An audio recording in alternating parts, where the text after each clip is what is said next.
চৈত্র মাসে ভুলেও করবেন না এই সব কাজ। রুষ্ট হবেন মা দুর্গা। কি করবেন না এই মাসে, কি করা উচিত এই সময় জেনে নিন। ক্যালেন্ডার অনুযায়ী শুরু হয়ে গিয়েছে বাংলা বছরের শেষের মাস। এটি মূলত ঋতু পরিবর্তনের সময়। যদিও আবহাওয়া অনুযায়ী গ্রীষ্মকাল পড়ে গিয়েছে, ফলে তাপমাত্রার পারদ রীতিমতন ঊর্ধ্বমুখী। তবে এ মাসে হিন্দু ধর্মের হোলি, চৈত্র নবরাত্রি, শীতলা অষ্টমী, রং পঞ্চমী, পাপমোচিনী একাদশী সহ বহু উপবাস ও উৎসব পালিত হয়। অনেকের বাড়িতে আবার এই সময় বিশেষভাবে ভগবান বিষ্ণু ও দেবী লক্ষ্মীর পুজো করার প্রচলন রয়েছে। তাই এই চৈত্র মাসে কিছু নিয়ম মেনে চলা অত্যন্ত জরুরি। কি মানা উচিত চৈত্র মাসে?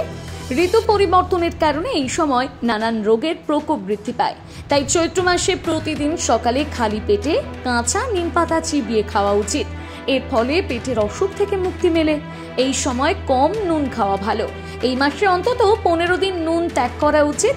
যদি তা সম্ভব না হয় তাহলে অন্তত চৈত্র নবরাত্রির 9 দিন নুন ছাড়া খাবার খাওয়া ভালো। এর ফলে মা দুর্গার আশীর্বাদ লাভ করার পাশাপাশি রক্তচাপ নিয়ন্ত্রণে থাকবে। এই মাসে মাছ, মাংস, ডিম, পেঁয়াজ, রসুন এড়িয়ে চলাই শ্রেয়, কারণ এগুলি আমিষ খাদ্য হিসেবে গণ্য। চৈত্র মাসে মাদক দ্রব্য সেবন নিষেধ করা হয়। দেবী দুর্গা এই সময় আরাধ্য হন, সে কারণে এ মাসে চামড়া দিয়ে তৈরি দ্রব্যাদি ব্যবহার পরিত্যাগ করা শ্রেয়। এই সময় দুধ বেশি খাওয়া উচিত নয়, বদলে টাটকা দই খেলে উপকার মিলবে। দই ও গুড় খেলে জন্মছকে চাঁদের অবস্থান ভালো হবে।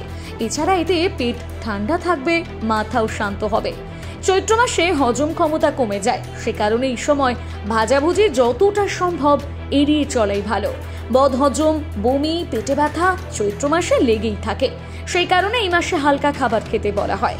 বেশি তেল মশলা দেওয়া খাবার এই মাসে না খাওয়াই উচিত। উল্লেখ্য, এই গোটা মাস জুড়ে প্রতিদিন সকালে সূর্যদেবকে জল ও অর্ঘ্য নিবেদন করা অত্যন্ত উপকারী। বিশ্বাস করা হয় এটি করলে সব ধরনের রোগ থেকে মুক্তি পাওয়া যায়।